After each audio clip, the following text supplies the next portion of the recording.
I'll get you yet, even if it kills me, you hear me? You hear me, H.P. Lovecraft? I had fallen off so many cliffs it was ridiculous. That's what you get for naming a book The Sudden Stop. It was probably good I hadn't had the chance to tell Maine where I was going. I'd have to lose the cops and find my own way to the mine.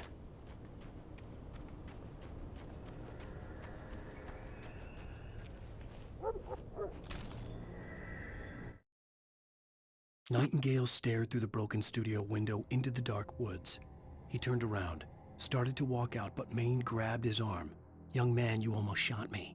You don't shoot off rounds at people like that. What's the matter with you?" Nightingale shook his arm free, marched out. His cheeks burned with rage and humiliation.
Danny had stepped out, but what stumbled back in was something else. Something alien. A monster. Walter tried to kill it, first with his fists, then a chair. It wouldn't die. Instead, it kept coming, unaffected by the beating it had taken. After Walter managed to kick it down the cellar stairs, fear took over. He ran, got behind the wheel, gunned the engine. The booze wouldn't make him forget, but he knew he had to try.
There was no sensible reason for the power company work lights to be here. It was almost as if they'd been left for someone like me to use.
The bulldozer's engine roared to life. Mud and rocks flew as it fought for traction.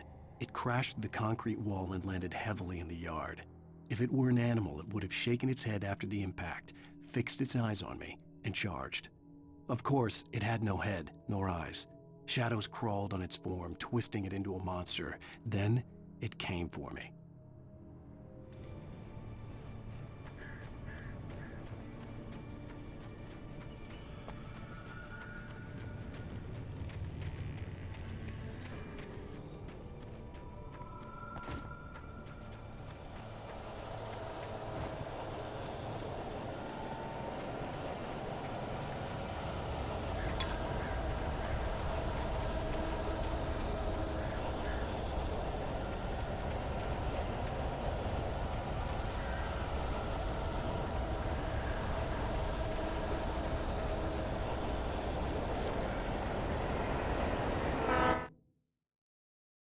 Sarah trusted her gut, and her gut said Agent Nightingale was an asshole. He felt wrong, and it wasn't just the smell of stale booze.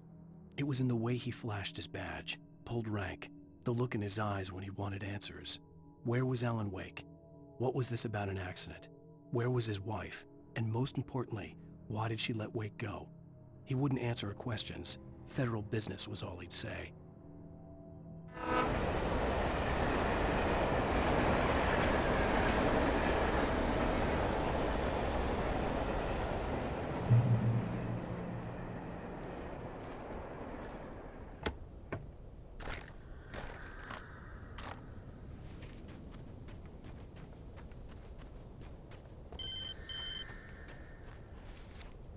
Hello? The most stubborn man I've ever met. Alice? Alice? Alan. Alan. I'm so afraid. Keeps me in the dark. Please help me. I look at you, Alan, and it's not you. Something else. Looking out from behind your eyes. Alice, I'm here. I'm so alone here. It's all gonna go to hell. You need to be careful. Cooperate. The connection had been terrible, but that wasn't the only thing that hadn't been right with the call. She sounded wrong somehow, but she had called me.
pipe wrenched itself loose from the bridge's steel framework.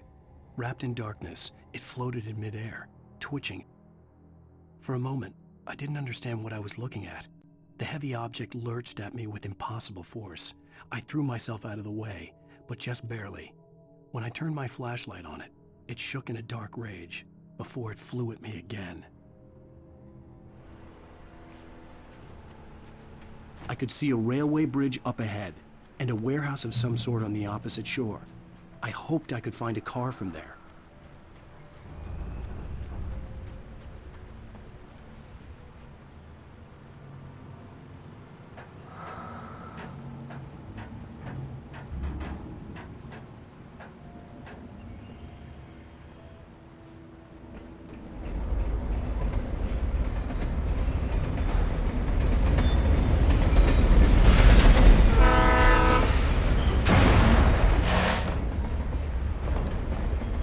The darkness that was pursuing me was growing stronger, and it was taking over everything in its path.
Even after all this time, hearing the Night Springs theme caused a surge of conflicting emotions in me. It'd been my first real writing gig. Barry had known a guy who knew a guy, and suddenly I'd been a semi-regular writer on the show. I'd always been ashamed of the job. Felt it was trash. I'd wanted to be an artist, a novelist. I'd been naive back then. It had taken a long time to learn to be proud of the work.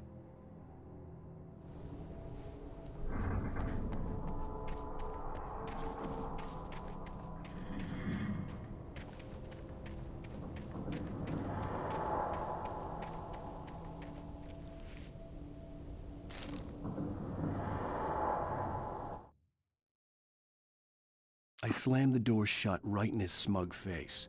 He pleaded for me to open the door. True to form, the asshole actually thought I would obey.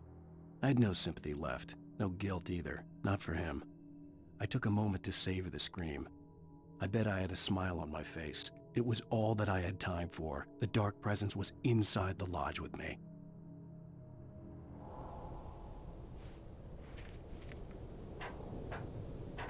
As a teenager, just starting to get interested in writing, Stephen King had been a source of inspiration to me. I thought about all the inanimate objects that had come to life in his books. No one is safe in a good horror story, certainly not the protagonist. That's what makes them fun. This was anything but. The darkness could possess anything, and it was getting closer.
take the facts of our existence for granted, unaware that they are merely a thin veneer of desperate self-delusion covering a vast cosmos of madness and horror.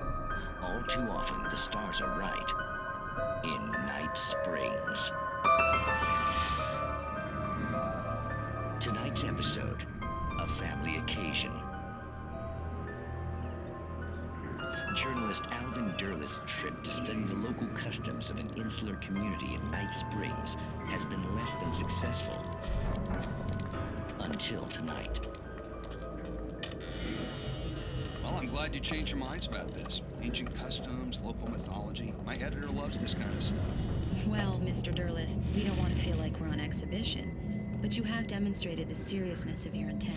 Oh, I am serious. Really, just do your thing. I'll stay out of your way and observe. Actually, I thought you could assist us. I'm afraid we are a man short. It would provide you with an intimate perspective. Could I really? Of course, Mr. Derleth. Well, I guess that's the least What would I have to do? Oh, here. Let me show you with a kiss.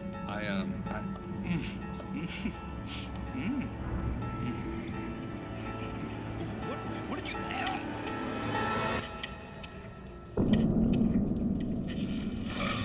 Oh, Mr. Derleth, you have well pleased Nixie Perka, the dweller in flesh.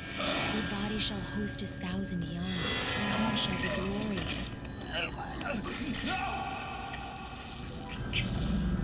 Shh, darling, be calm. Shh. Alvin Derleth learned a harsh lesson.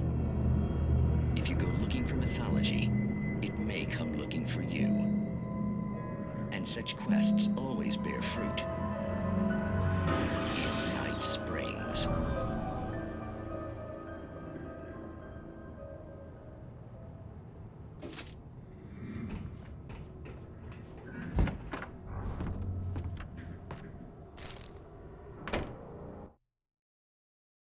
The darkness surged towards me, sucking everything loose from the ground into its depths, tugging at my clothes. I saw the flare the kidnapper had dropped and threw myself towards it just as I felt my feet leave the ground. The darkness embraced me with the force of a tornado. Somehow I managed to light the flare. The darkness roared and cast me away. I fell toward the dark waters of the lake far below.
never been this glad to see the sunrise. I had a couple of hours to get to the coal mine.